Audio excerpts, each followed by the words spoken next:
Buenos días para todos. Agradezco al Instituto de Estudios Políticos de la Universidad de Antioquia por este espacio, a los profesores que están presentes, al profesor Adrián Restrepo, que fue mi asesor y mi acompañante en la construcción de mi tesis de grado, a los compañeros que hoy se suman y a mi familia, que por ahí veo algunos, y a las demás personas que están y que tal vez no reconozco en este momento. Muchas gracias. Bueno, voy a empezar a presentar. Bueno, mi tesis de grado se llama Transformación Territorial en el Valle de San Nicolás Oriente Antioqueño, Autonomía, Estado y Ruralidad sin Campesinos. Ese va a ser el orden de la presentación que voy a hacer. Primero, del problema, las preguntas y los objetivos. Siguiente, la metodología. En tercer lugar, los referentes teóricos. En cuarto lugar, los resultados. Luego, las conclusiones y finalmente, algunas recomendaciones. Los problemas, preguntas y objetivos. El problema de investigación, pues bueno, mi problema de investigación se sustenta en el hecho de que para mí es evidente y pues según los textos consultados también, en el Valle de San Nicolás se viene presentando una transformación territorial bastante notable, ¿cierto? Más o menos determinada por estos cambios, los cambios de uso del suelo, los cambios en las dinámicas productivas, el asentamiento de grandes infraestructuras como el aeropuerto y la autopista Medellín-Bogotá, el crecimiento demográfico, el boom inmobiliario de los últimos años, las nuevas prácticas sociales y de consumo asociadas a las dinámicas urbanas y el mejoramiento del acceso a los servicios básicos. Sin embargo, pues como en la lectura de los documentos alrededor de este tema de la transformación del oriente antioqueño y particularmente del Valle de San Nicolás, pues se manifiestan varias voces que identifican que este proceso no ha sido ni consultado ni ha tenido tampoco la participación efectiva de las comunidades tradicionalmente asentadas en el territorio. Entonces, tenemos, por ejemplo, que estos megaproyectos que provocaron una gran inversión económica fueron diseñados desde Medellín, la capital del departamento, sin tener en cuenta a los pobladores de los municipios en los cuales se desarrollarían. Otro, por ejemplo, es que todo esto ocurre sin que se planifique el territorio desde adentro y se nos impone un crecimiento por factores exógenos y asistemáticos. Así van surgiendo pues como diversas voces que dan cuenta o que hay una identificación de que dicho proceso no ha sido pues desde la autonomía del territorio. Entonces, frente a este tema surge la pregunta fundamental, es cómo funciona ese principio de autonomía territorial en el Estado colombiano y cuáles han sido sus efectos y alcances en el proceso de transformación territorial del Valle de San Nicolás. Surgen también otras preguntas complementarias como cómo se ha dado el proceso de transformación territorial de la ruralidad campesina a la urbanización y la nueva ruralidad en el Valle de San Nicolás, a qué tipo de espacio está respondiendo esa transformación en el territorio, perdón, a qué tipo de desarrollo está respondiendo esa transformación en el territorio y qué está pasando con los campesinos en este escenario de desarrollo. Respecto a estas preguntas, pues me planteo un objetivo general que es analizar cómo ha operado el principio constitucional de la autonomía territorial en el proceso de transformación territorial de la ruralidad campesina a la urbanización y la nueva ruralidad que se viene experimentando en el Valle de San Nicolás, en el oriente antioqueño. Y como objetivos específicos, describir la configuración del principio de autonomía territorial en el Estado colombiano, analizar el proceso de transformación territorial que viene experimentando el Valle de San Nicolás desde mediados del siglo XX y su relación con el ejercicio de la autonomía territorial en Colombia, caracterizar el tipo de desarrollo que se está implementando en el Valle de San Nicolás y los impactos sobre la ruralidad campesina. La metodología de la investigación, pues esta investigación fue una investigación documental donde se rastrearon como textos alrededor de tres grandes categorías que tiene el estudio. Primero, el tema de la autonomía territorial y su aplicación en el Estado colombiano. En segundo lugar, el proceso de transformación que ha venido experimentando el Valle de San Nicolás. Y finalmente, pues, unas lecturas alrededor de cómo estos cambios han generado lo que se ha denominado, pues, una nueva ruralidad en el territorio. Digamos que la lectura y el análisis de los textos fue complementado también con la realización de unas entrevistas y también con el análisis propio, pues, porque soy un habitante del Valle de San Nicolás y además pues en la Corporación Pro de Paz, donde ya llevo trabajando 3 años, tuve la oportunidad de ser coordinador de la línea de desarrollo rural durante 1 año y medio y entonces también hice pues como un análisis de esa experiencia en el territorio. Entonces, digamos que fundamentalmente la metodología se basó en el texto de la profesora María Humelia Galeano sobre investigación cualitativa. Los referentes teóricos que utilicé, bueno, primero el Estado Social de Derecho, en un texto de Luis Villar, donde caracteriza pues este tipo de Estado y donde parte pues de la definición de este tipo de Estado como una combinación pues del Estado de Derecho que resalta las libertades individuales, que está caracterizado por la aplicación de unas leyes, por la presencia de una constitución que rige el funcionamiento del Estado y como tal pues de la política en los territorios, y el Estado social que vendrá posteriormente y que se refiere digamos, al reconocimiento y garantía de los derechos de segunda y tercera generación, dentro de los cuales se encuentran, por ejemplo, el derecho al empleo, el derecho a la seguridad social, entre otros derechos sociales, pues, y de segunda y tercera generación que otorga este tipo de Estado. La autonomía territorial en Colombia, cabe decir pues que la autonomía, como muchos conceptos de las ciencias sociales, pues es un concepto que tiene que irse cogiendo con pinzas de acuerdo pues como al tipo de estudio que se esté realizando. Y bueno, pues en general podemos definir que la autonomía se refiere pues como a la autonormación y a la autodeterminación, pero no la autonomía territorial, ¿cierto? Que más bien funciona como unos límites a la autonomía en función de la unidad nacional. Entonces, para esta parte, consulté los textos de Naidu Duque, Juan Pablo Rodríguez y Jaime Bonet, entre otros. El modelo de desarrollo neoliberal, que es importante para comprender por qué hay una afectación sobre las dinámicas de producción campesina y una promoción de la nueva ruralidad en el territorio, y seguí el texto de Mariana Calvento sobre fundamentos teóricos del neoliberalismo. Y finalmente las nuevas ruralidades, donde seguí al profesor Cristóbal Key, que es un autor ampliamente reconocido pues, en Latinoamérica en temas de ruralidad, y a Luis Jambí y Elmira Pérez, que son profesores de la Universidad Nacional de Colombia, y su texto Nuevas Ruralidades y Viejos Campesinismos. Bueno, entonces ahora sí vamos a ir a los resultados. Entonces, en función digamos, del objetivo general, lo primero era analizar cómo estaba funcionando este principio de autonomía territorial en el Estado colombiano. Entonces, en primer lugar, pues hay que reconocer que la autonomía de cada país estará definida por la distribución de poderes y competencias que tienen las entidades territoriales nacionales y subnacionales sobre las dinámicas sociopolíticas de un lugar determinado. Esto quiere decir, como mencionaba al principio, que el principio de autonomía territorial funciona más bien como una distribución de competencias entre los diferentes entes gubernamentales que hay en el Estado, y los límites que se ponen entre estos, ¿cierto? Entonces,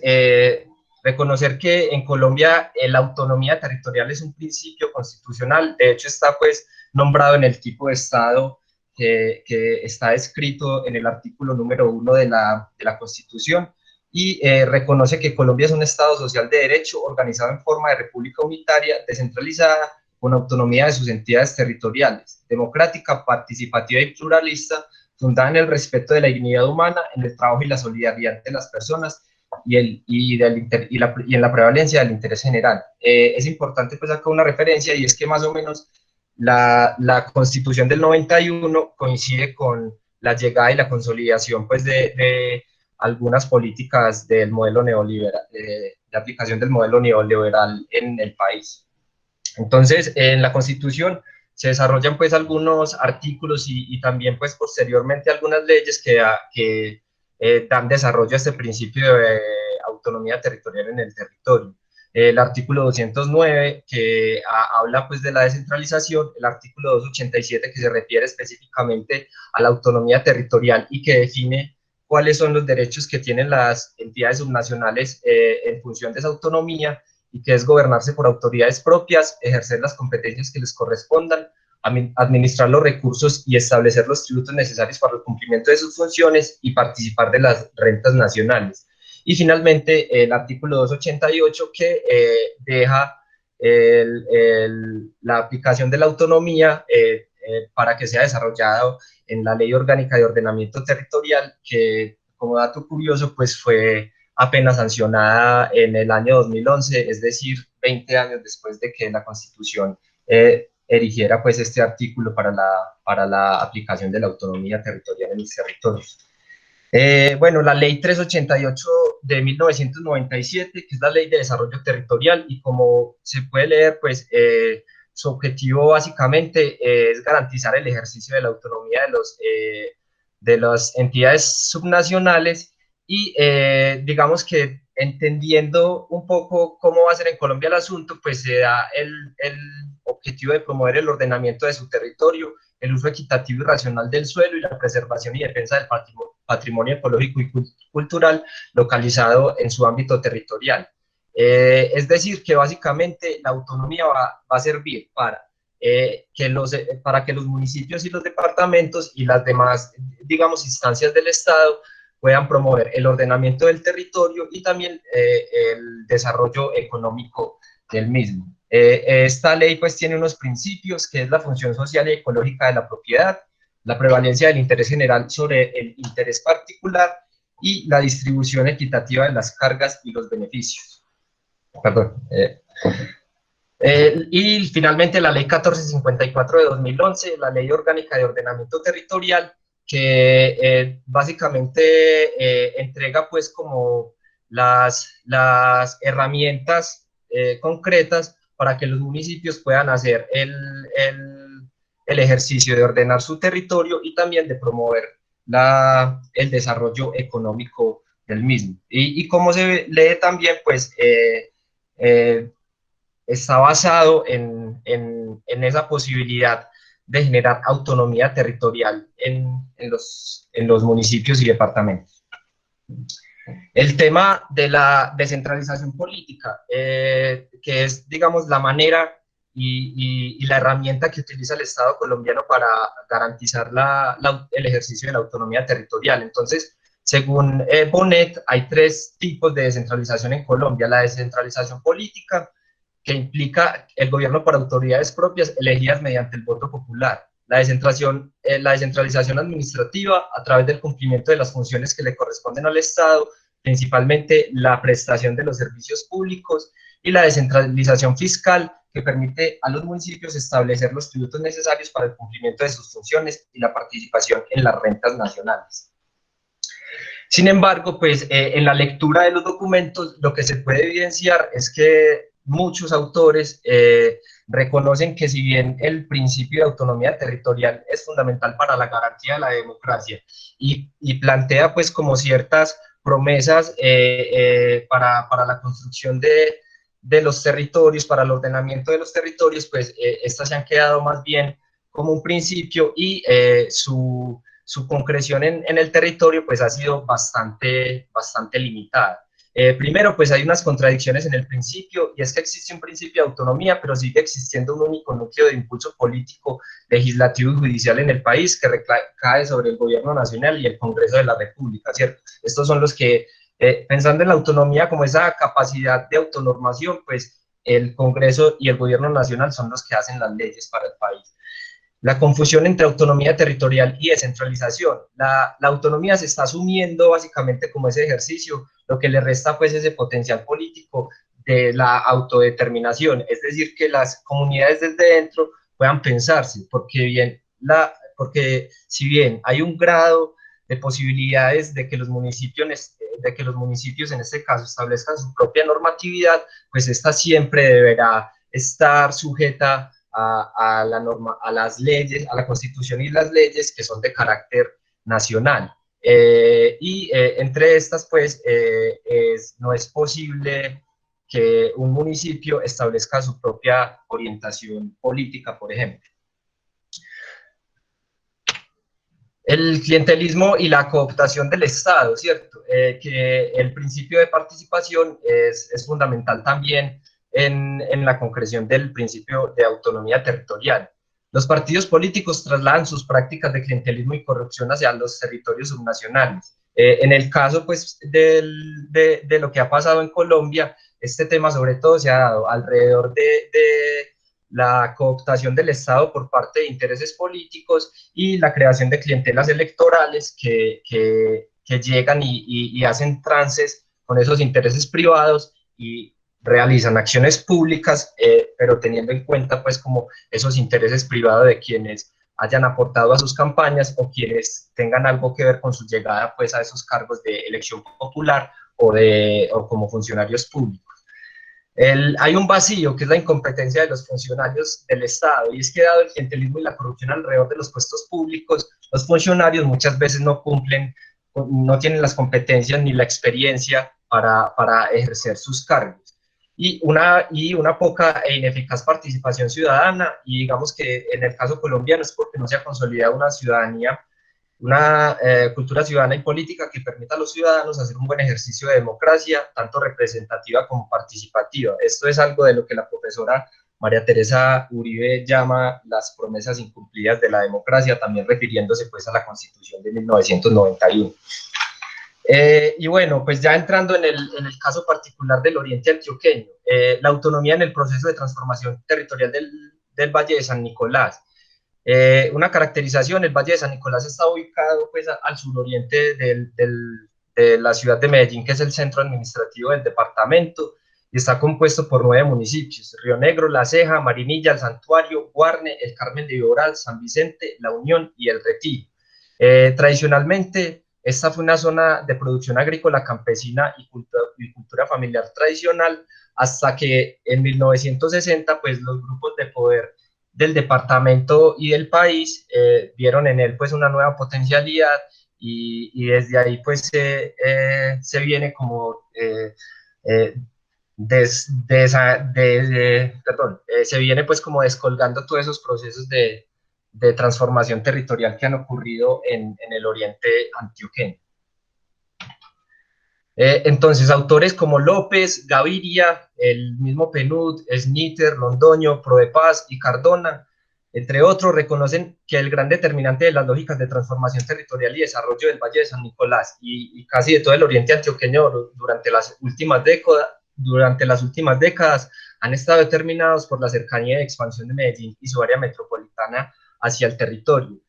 Casi todos estos autores empiezan a plantear como que hay una degradación de las condiciones urbanas en Medellín, entre estas el agotamiento de los espacios urbanizables en el Valle de Aburrá, el caos de la vía citadina, la sobrepoblación, la movilidad, la inseguridad, el microtráfico, la mala calidad del aire y otros recursos, entre otras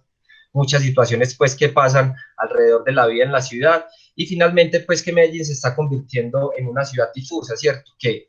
tiene su centro administrativo, comercial en la ciudad, pero que muchos de sus pobladores o de la gente que habita esa ciudad en un determinado tiempo, pues está buscando migrar como a otros municipios cercanos para residir allí, ¿cierto? Entonces mantienen una comunicación constante. Y respecto a esto, por ejemplo,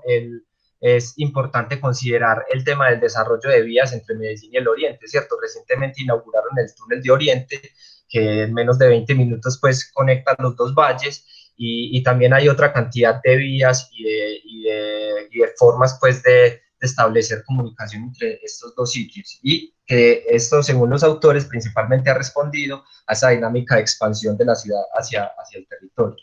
Y también hay unas condiciones de interés en el Valle de San Nicolás, ¿cierto? Entonces, hay una oferta de recursos naturales y paisajes, hay suelo disponible más barato que en el Valle de Aburrá, hay espacios más tranquilos y seguros que en la gran ciudad, hay una cercanía y fácil conectividad vial con Medellín,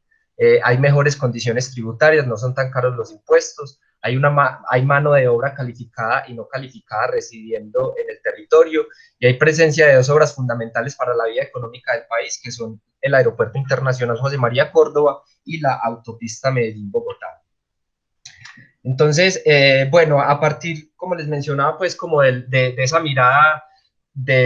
esa nueva mirada de los grupos de poder en el Oriente hacia la década de 1960, pues se desarrolla esta línea histórica de transformación. Entonces, entre 1960 y 1970 se da el traslado de las primeras fábricas de manufactura a la subregión y la consolidación de los primeros centros urbanos como Río Negro. La construcción de los complejos hidroeléctricos y también la construcción de los complejos hidroeléctricos en la zona de embalses, que es muy cercana pues al Valle de San Nicolás, y que la dimensión de este proyecto pues tuvo un impacto no solo en esa zona de embalses, sino en toda la región del oriente antioqueño. Entre 1965 y 1985 la construcción de la autopista Medellín-Bogotá y el aeropuerto José María Córdoba. Entre 1980 y 1995 la llegada y consolidación de la agroindustria de la flor y el crecimiento de las segundas residencias y fincas de veraneo. Entre 1995 y 2007 la violencia armada, que supuso como un freno a esas dinámicas de expansión metropolitana, y finalmente desde el 2010 hasta la actualidad un boom inmobiliario que se caracteriza por el crecimiento urbano e industrial y la consolidación de esa nueva ruralidad. Entonces, estos cambios han tenido pues algunas consecuencias y tienen estas manifestaciones. Se pasó de un suelo rural agropecuario a un suelo industrial y comercial urbano y suburbano. Evidentemente esto jalonó pues también como la llegada de nuevos pobladores al territorio. Entonces hay un evidente crecimiento demográfico, hay una dinamización de la movilidad entre Medellín y el Valle de San Nicolás. Hay nuevos pobladores y nuevas ruralidades a partir de esa nueva construcción rural, alrededor de que dos grupos poblacionales habiten un mismo espacio, es decir, quienes ya estaban asentados y esos nuevos pobladores que llegan. Hay unas nuevas formas de consumo y hay una inversión pública y privada en el desarrollo de la economía de mercado, ¿cierto? En los cultivos de exportación como la flor, el aguacate, la gulupa y recientemente pues el cannabis. Pero sin embargo, pues como contraparte a este proceso, que digamos, hay que reconocer que esa transformación también ha generado el mejoramiento de acceso a servicios básicos de la población en el oriente, pero como contraparte, pues ha tenido también la pérdida de la vocación campesina del territorio, ¿cierto? Entonces, hay una degradación de las condiciones de producción campesina en la subregión, en parte pues también por la aplicación del modelo neoliberal, que pues principalmente generó que el Estado dejara de invertir recursos y políticas en el agro en Colombia, y obviamente pues esto tiene una repercusión en el territorio del Valle de San Nicolás. Existe una falta de presencia estatal en las zonas rurales, hay una presión del mercado inmobiliario muy, muy intensa, hay una migración de la población a las zonas urbanas, principalmente de los jóvenes, una pérdida de los valores y prácticas campesinas, un aumento de la presión sobre los recursos naturales, la degradación del medio ambiente y aumento del costo de la tierra, que significa que hay un estímulo de venta y también pues que suben los impuestos. Entonces muchos pobladores tradicionales no pueden pues como cubrir esos nuevos gastos que se les asignan. Entonces, sobre esto, pues hay una cuestión, y es que los trabajadores y habitantes campesinos se ven orientados de forma más o menos forzosa a adaptarse a las nuevas dinámicas o a emigrar hacia cascos urbanos u otras zonas del territorio, del departamento y el país, ¿cierto? Entonces, los textos consultados refieren, por ejemplo, que en los últimos años la población campesina ha sido expulsada del territorio, ya no por el conflicto armado, sino por la incapacidad productiva que tienen muchos trabajadores del campo. Otra, que en La Ceja ya no se puede vivir del campo, ¿cierto? Eso ya es como un lujo. En otra, los planes de gobierno que se plasman en planes de desarrollo de manera general han encerrado un imaginario negativo, el campesinado minusválido para adelantar los procesos de desarrollo. Y pues finalmente que esta situación de transformación ha puesto en condiciones de inestabilidad la economía campesina y la seguridad alimentaria de la región. La vocación agrícola ha perdido fuerza, las actuales generaciones tienen otras expectativas diferentes al campo, ya que en este no encuentran oportunidad ni progreso. El desarrollo sin autonomía en el Valle de San Nicolás. Entonces, como mirábamos al principio, básicamente el principio de autonomía territorial se refiere como a dos acciones muy concretas, que son el ordenamiento del territorio y la promoción del desarrollo económico. En el caso del ordenamiento del territorio, pues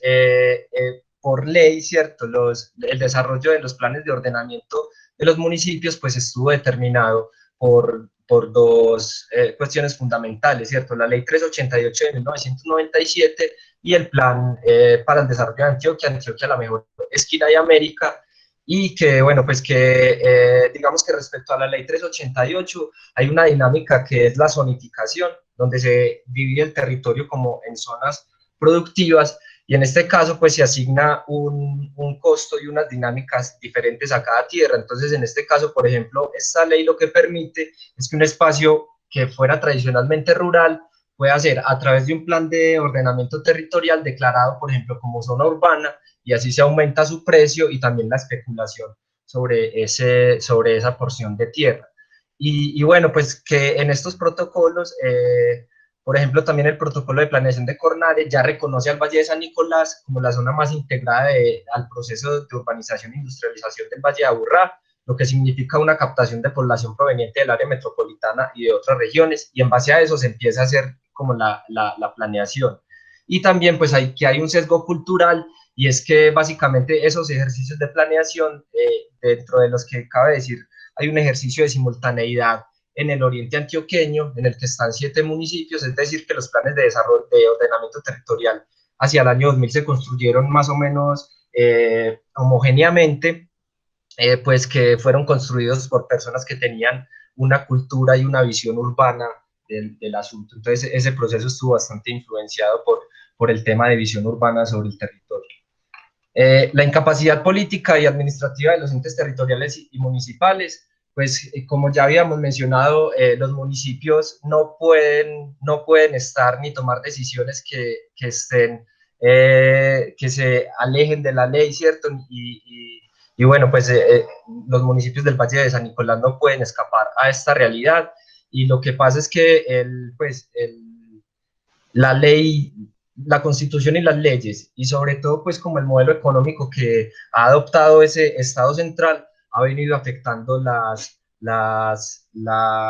condiciones de producción campesina en el territorio, sin que los municipios ni las organizaciones sociales tengan mucha posibilidad pues como de cambiar esa realidad. Entonces, hay un modelo de desarrollo económico en el país que se basa en la economía extractiva, la inversión privada nacional e internacional, las economías de exportación, la racionalización del control del Estado sobre los procesos de producción y consumo, la importación de bienes primarios y manufacturas al país, y la inversión focalizada en educación, salud y servicios de acueducto. Digamos que entonces en esto es que se deben fundamentar las políticas de desarrollo de los municipios, respondiendo pues como a esas orientaciones que le pone el Estado Nacional. Y tampoco pues tienen la capacidad administrativa para movilizar políticas y recursos para impulsar sectores como el agrícola campesina, el agrícola campesino, que ha sido fuertemente golpeado por las por políticas de carácter nacional, como los tratados de libre comercio y la falta de inversión en desarrollo técnico, tecnológico y social de las comunidades rurales. La incapacidad de los representantes políticos y los funcionarios. Sobre este tema, no, la verdad no existe o no encontré muchos documentos que hablen del tema. Sin embargo, pues sí hay algunas referencias, y con las entrevistas pues se dieron luces alrededor del tema, y es que en general, por las dinámicas de clientela, pues muchas veces las entidades municipales eligen a personas que no tienen las competencias o la experiencia para manejar las carteras que manejan, y en el caso pues de estas carteras de planeación y también como de desarrollo económico, no han estado pues muy interesadas en reconocer el potencial agropecuario y campesino en el territorio. Entonces, ahí pues hay un asunto que juega también, y es que no hay dadas las dinámicas políticas, no puede haber un buen desarrollo del principio de autonomía, ya que los funcionarios públicos no lo reconocen y tampoco están como muy interesados en aplicar. La realidad fiscal de los municipios del altiplano, pues los municipios del altiplano en general tienen un muy buen desempeño fiscal en esa escala digamos, de categorías fiscales que les asignan a los municipios. Entonces, por ejemplo, Río Negro es categoría 1 y La Ceja es categoría 3, tomando como José Fernando, referencia estos dos municipios. Sí, señor. te queda un minutico Sí. para redondear. Muchas gracias. Listo. Bueno, no, entonces, en general, los municipios tampoco tienen la capacidad financiera como para promover esos propios procesos de desarrollo, además porque dependen del sistema general de participaciones, que sí que les hace, o sea, por ley, les hace hacer que la inversión sea focalizada en estos servicios, en salud, educación y servicios públicos, mientras que los recursos propios en general van a ser invertidos en el funcionamiento del municipio. Por ejemplo, acá hay unos datos: inversión de desarrollo agropecuario en el periodo 2016-2019, Río Negro solo invirtió el 0.76% de su presupuesto en temas agropecuarios, e igualmente La Ceja solo el 0.53%. Bueno, pues hay otro asunto respecto a este tema, y es que para los municipios, para las administraciones municipales, ha resultado fiscalmente muy efectivo pues promover la construcción, ¿cierto? Porque la construcción trae una mayor renta para los municipios, ya que los municipios obtienen sus recursos propios de los tributos de impuesto predial y industria y comercio. Entonces, eso también ha sido un estímulo para que los alcaldes abran pues las puertas a la construcción. Y bueno, ya para terminar, pues hay una limitada incidencia ciudadana y organizativa en las políticas de desarrollo territorial. En el territorio hay muchas organizaciones y muchos procesos que se han dedicado a hacer un estudio y un ejercicio de planeación desde adentro, y que han tomado como base fundamental el asunto digamos, la tradición y el potencial agropecuario campesino que tiene el territorio, ¿cierto? En esto han participado también, digamos, algunas entidades públicas, pero no siempre comprometidas. Entonces, se han desarrollado estos ejercicios, pero sin embargo no han tenido el suficiente potencial político para establecerse. Entonces, en ese sentido, ¿cierto? Si bien hay un ejercicio de planeación desde dentro que responde más a la autonomía territorial, pues su incapacidad política permite que esta otra propuesta de desarrollo que viene desde la expansión de Medellín, pues sea mucho más rápida y mucho más efectiva, sin que los municipios ni las organizaciones sociales tengan la capacidad como de hacer freno a esa situación. Y bueno, pues finalmente con este tema ya termino, caracterizando la nueva ruralidad en el Valle de San Nicolás. Existen pues como dos patrones que se encontraron en los documentos, y es que hay una expansión bastante notable de las fincas de veraneo y también de la floricultura. Entonces hay un amplio desarrollo digamos, de estas dos actividades que tienen que ver con el uso del suelo, y que finalmente lo que han generado es el desplazamiento no de los campesinos, pero sí de la vida que podrían tener, de las condiciones de vida que podrían tener los campesinos en la subregión. Bueno, y ya finalmente, pues algunas conclusiones, y es que la autonomía como principio fundamental del Estado ha generado grandes expectativas y debates políticos alrededor del desarrollo de los territorios, respetando y promoviendo sus diversidades productivas, sociales y culturales. Sin embargo, sus alcances en la realidad política nacional de los municipios ha sido bastante limitada debido a las contradicciones y los vacíos políticos por la complejidad del país. Entonces, ya muy rápidamente, pues, conclusión, el oriente, el Valle de San Nicolás está sufriendo una rápida transformación que ha respondido más a un asunto como de la espontaneidad de esa expansión metropolitana de Medellín hacia la subregión, que a los procesos de planeación internos y que están basados en ese principio de autonomía territorial. Finalmente, también que las administraciones, por la dinámica y como sea el principio de autonomía territorial en Colombia, no tienen la capacidad propia de realizar ejercicios autónomos de planeación y gestión del desarrollo. Bueno, pues hay también unos cambios culturales que es importante